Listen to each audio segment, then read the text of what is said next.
Robotaxis go global. Uber invests $100 million in WeRide. Uber is investing another $100 million into Chinese autonomous vehicle company WeRide, because nothing says future of transport like putting your trust in a car with no driver. The two companies plan to roll out Robotaxi services in 15 cities over the next 5 years, all outside the US and China.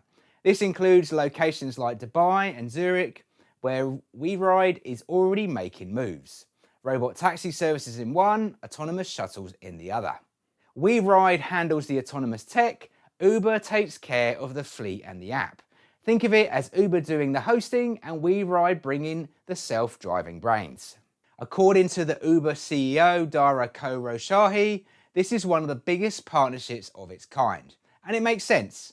Uber has global scale and app. WeRide has the robots. Together, they're turning sci-fi into a daily commute. So if you ever wanted a ride where the driver never misses a turn or asks how your day's going, well, this might be it. And that's your robot news update for today. If you're curious about how robotics can transform your business, join me for my weekly live Robot Optimize workshop. It's packed with insights, trends, and practical tips. Don't forget to subscribe to stay in the loop with the latest updates. I'm RoboPhil from Robot Philosophy. Thanks for watching, and I'll see you next time.